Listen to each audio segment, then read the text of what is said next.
If you're averaging less than 30 viewers, you're wasting your time. I'm B.Dot, and in this video, I'm going to explain why streaming on Twitch or any other streaming platform is a waste of your valuable time.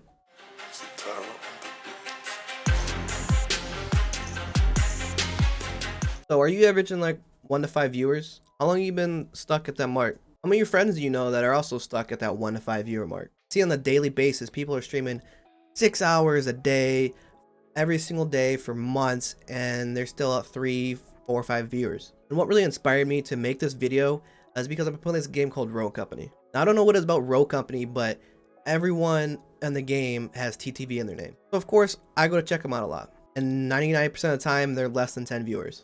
Now I get it, streaming's easy. You just turn on your stream and play the game. And if you want to be a full-time content creator, streaming probably is your end goal. Between bits, subs, donations, ad revenue, sponsors, streaming is by far the most profitable platform there is. However, streaming is not going to get you to that end goal. I want to break this down a little bit further, so hopefully it opens your eyes and maybe start streaming a little less and focus on these other things I'm going to talk about. And make sure you stick to the end of the video because I'm going to go over my personal experience with streaming versus focusing on other things. I'm going to show you some proof that streaming is a waste of your time. So to start off, there's really 3 paths to success of being a full-time or big streamer on Twitch. The obvious one is being one of the best players on a big title, such as swag on Call of Duty or clicks for Fortnite. But no matter how good you are at a game, you're probably not in that 0.001% that you need to be in order to blow up. So realistically, I'm not going to focus on that one too much because if you're watching this video, you're an aspiring content creator and your focus isn't in pro gaming. Streamers you know and love today are OGs to the platform, like Nick Mercs, Tim the Tapman, Dr. Lupo. Tim the Tapman's been streaming since 2012. Dr. Lupo's been streaming since 2013. These are the early days of Twitch, back when there wasn't a lot of competition. And so that's how it always is. If there's a new platform, the first people on there have a easier path to success than you trying to get on there now. Which now is very saturated because everyone wants to be a full-time streamer. So you have a lot of competition and Twitch has no discoverability. Twitch ranks their creators by views. So if you're streaming Fortnite and you're averaging 1 to 5 viewers, you have to scroll for a very long time to get to that point. I mean, I'm still going. We're at 11 viewers and like the smaller the view count gets, the more viewers that are going to be in the section. So it's going to take a while just to get past all this.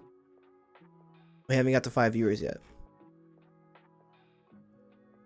And it's starting to lag. Now we're finally at 5 viewers.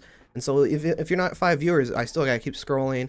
And look at all the creators I had to pass to get to that point. And so nobody does that. You have to be in this, basically this first section if you want to be one of the big creators or if you want to be full-time. When it comes to big titles like Fortnite, Minecraft, Warzone, there's this rule called the 3 scroll rule. Basically what that means, if you're not within 3 scrolls, you're not going to be discovered and you're not going to be able to do this full time.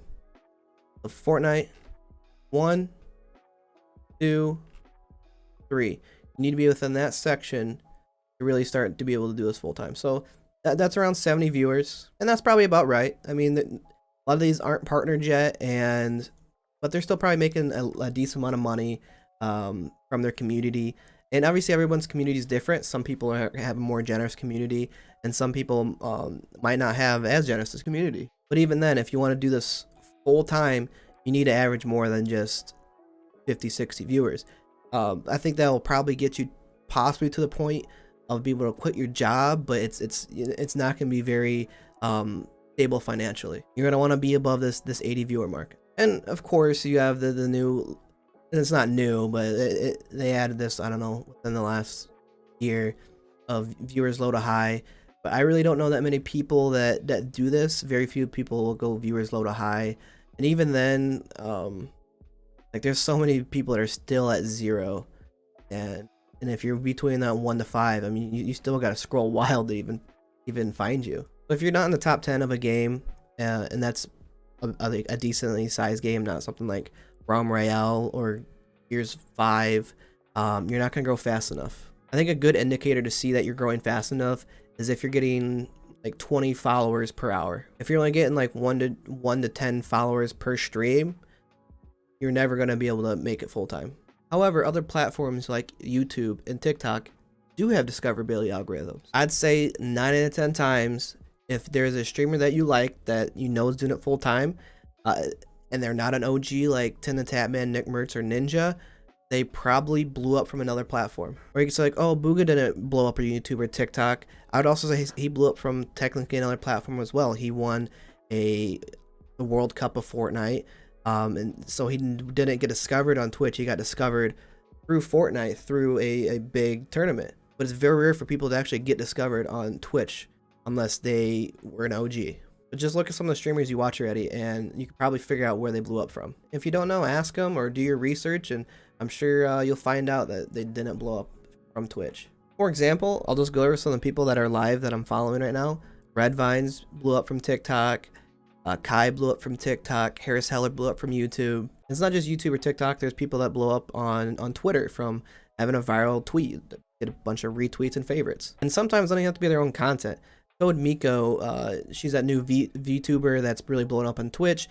She got her original blow up from being featured on Twitch Fails on YouTube, and that's how she really got her initial blow up. But obviously TikTok, really easy to grow on, and things can go viral all the time. And same with YouTube. You have the recommended page, you have search results, and so you're technically always one YouTube video away or TikTok away from being able to stream full time. You really never really know when a YouTube video of yours or a TikTok of yours will go viral and it could change your life. However, you're never going to be just one stream away from being able to be full time. And I know some of you are going to say, oh, what if someone like Ninja or Swag rated me? That would sure change my life. And you're right. But a lot of these big streamers don't raid small streamers. Some don't even rate at all. So the likelihood of you getting a large enough raid to change things for you is smaller than it would be for you to have a viral video on TikTok or YouTube, because you'd have to have a huge raid. You'd have to have like a 20,000 plus raid for it to be like truly life-changing. Because even like a decently sized raid of like 500 viewers isn't going to change that much for you. I've had a couple 400 plus raids for myself, and it didn't change much of anything. It's really cool, but at the end of the day, it's not gonna help you go full time. So instead of streaming for like 6 hours a day or however long you stream, you put that time somewhere else. Use those 6 hours to brainstorm ideas, edit videos, learn more about your craft, learn more about graphic design and video quality, learn more about editing overall, and develop yourself more as a creator rather than just kind of just sitting there and streaming, because you're really not developing anything by just sitting there playing a game. If you're sitting there 6 hours a day honing a craft like editing or graphic design or production quality, that's really going to help you in the long run. You could actually use these skills to start a career that could either fund your goal of being a full-time content creator, or even get your foot in the door with a large creator that could help you blow up. Like all of you, my goal is to be a full-time content creator. And that's why I'm transitioning my content to topics like this, because I think it'll be interesting to watch the journey of someone trying to be a full-time creator while teaching some of the knowledge that they're getting along the way. There's creators that already make content like this, but a lot of the times they're on the other side where they already blew up, and so they might have lost a little bit of perspective of what it's like to be on the come up. And so that's kind of what I'm trying to provide here, is a perspective from the come up side instead of the I made it side. So when I first got into content creating, my main focus was streaming, and because of my career before I got into content creating, I had enough money saved up where I could do this full time and not have to worry about money. So for almost a year, I streamed for like 6 to 12 hours a day, and I only averaged like 3 to 5 viewers, maybe 10 on a good day, and only gained like 250 followers for that whole year. And that's because like I wasn't getting many followers. I get like 1 or 2 per day on the days I would stream, and sometimes I would get 0 because I was playing Fortnite. I'm at the very bottom and I wasn't getting discovered, and to get pretty discouraging. I would take a break and come back and kind of almost had to start all over, and it was kind of frustrating and definitely a waste of time. Last year I decided to start making some TikToks. Within my first 60 days of being on TikTok, I gained over 10,000 followers on TikTok and nearly doubled my Twitch following. And that was in 2 months compared to a year of streaming.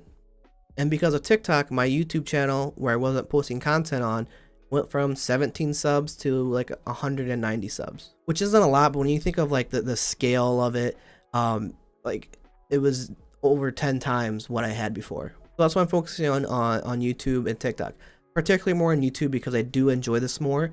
And I feel like I'm developing more of a craft. I'm learning more about production quality and learning more about editing overall. And you can see that throughout my videos. If you watch some older videos of mine versus now, you can see that I've gotten better at editing. I've gotten better at production quality. So like audio quality and camera quality, just things I'm learning to help me become a better creator. Or even thumbnails. I do think I've been getting better with my thumbnail design. And as I continue doing this, I'll continue to get better with my design, with my script writing, with my editing. And so I'm actually improving in something. Well, when I was streaming for a year, the only thing I was improving on was maybe my gameplay, but that was about it. And that's my story and opinion on streaming.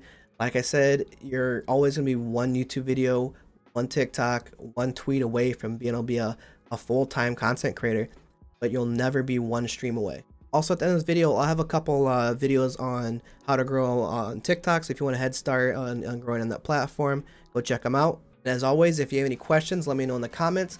I'm B-Dot. That's all I have on this topic. Peace out.